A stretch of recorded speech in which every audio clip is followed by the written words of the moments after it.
Durante este periodo podremos ver diferentes modelos económicos basados en la historia de México, de nuestro país, cómo han sido cambiados y cómo nos han afectado de manera positiva Un y modelo negativa. económico es una representación del conjunto de estrategias que adopta el Estado para favorecer la economía de la nación. Nuestro país ha adoptado diversos modelos económicos. Sin embargo, para efectos del tema que nos ocupa, nos enfocaremos en el modelo de crecimiento económico hacia adentro, que se implementó desde 1940 hasta 1982, el cual podemos representar en las siguientes etapas. Crecimiento con inflación. Iniciando dicho modelo con Manuel Ávila Camacho en 1940 a 1946, dándole continuidad con los siguientes dos sexenios encomendados por Miguel Alemán Valdés y Adolfo Ruiz Cortines, finalizando en 1958. El México rural que conocíamos antes tenía una economía basada sobre todo en actividades agrícolas, pecuarias y mineras. Podríamos afirmar que la situación de México, con una población en su gran mayoría rural y dedicada sobre todo a labores del campo, no se comparaba con la prosperidad económica y desarrollo industrial que Europa y Estados Unidos ya tenían en esa época. Pero algo pasó en el panorama mundial. Las naciones industriales más poderosas se vieron inmersas en la tensión de la Segunda Guerra Mundial, de 1939 a 1945. Esta situación dio la oportunidad a México de implementar un modelo económico que basó su esperanza en el desarrollo de la industria nacional, en lugar de adquirir productos del extranjero, básicamente de Estados Unidos de América, como consecuencia de la situación mundial y debido a las estrategias que en su momento llevó a cabo nuestro país. De 1958 a 1970 se experimentó un crecimiento económico sin precedentes. Este fenómeno se caracterizó por bajas tasas de inflación. Se refiere a que no hubo incremento significativo de precios en bienes y servicios, y una gran estabilidad económica. Este periodo histórico de nuestra nación recibe el nombre de desarrollo estabilizador. Dicho modelo comenzó durante el sexenio de Adolfo López Mateos de 1958 a 1964 y continuó con el sexenio de Gustavo Díaz Ordaz durante 1964 hasta 1970.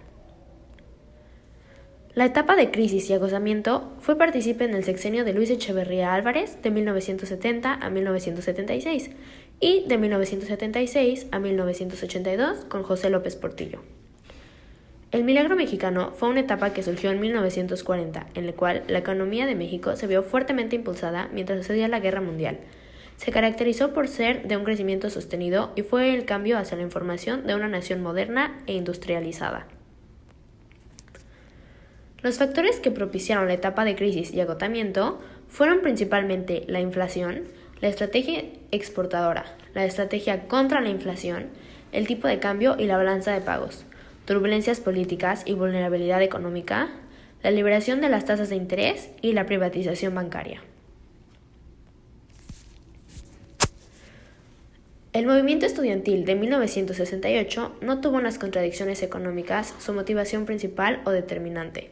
Fue la incapacidad de la política estatal para asimilar los cambios en la estructura social, propiciados por el desarrollo económico, la que propició una movilización que pronto puso en evidencia la matriz autoritaria del poder político posrevolucionario.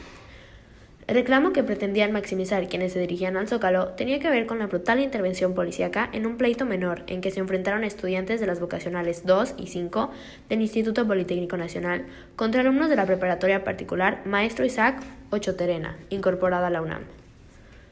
Los ganadores reprimieron a los jóvenes con gases lacrimógenos, detuvieron a varios y ocuparon las instalaciones de ambas vocacionales. Esto fue el detonante de todo este movimiento estudiantil, pues un día después, estudiantes de las preparatorias 2, 4 y 6 llegaron a la vocacional 2. Hubo otro enfrentamiento al cual acudieron grupos de porros de la UNAM y el Instituto Politécnico Nacional vinculados al PRI y a la Policía del Distrito Federal, así como granaderos que lejos de detener el enfrentamiento agredieron a los estudiantes e invadieron los edificios escolares.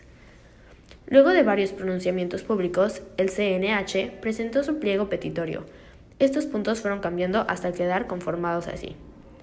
Número 1. Destitución de la Federación Nacional de Estudiantes Técnicos, FNET, y el Movimiento Universitario de Renovadora Orientación, MURO, y la Porra Universitaria.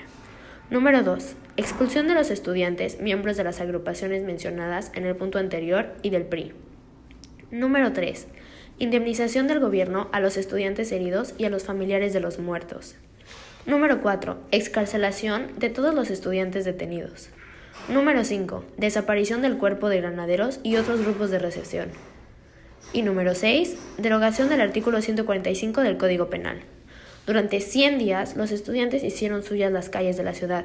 De esta forma, se desafiaba de una manera nunca antes vista, fresca, jovial e irreverente, el autoritarismo del sistema político, y se criticaba la intocable figura presidencial, hasta que el 2 de octubre de ese mismo año acabó el sueño bañado en sangre en la Plaza de las Tres Culturas de Tlatelolco.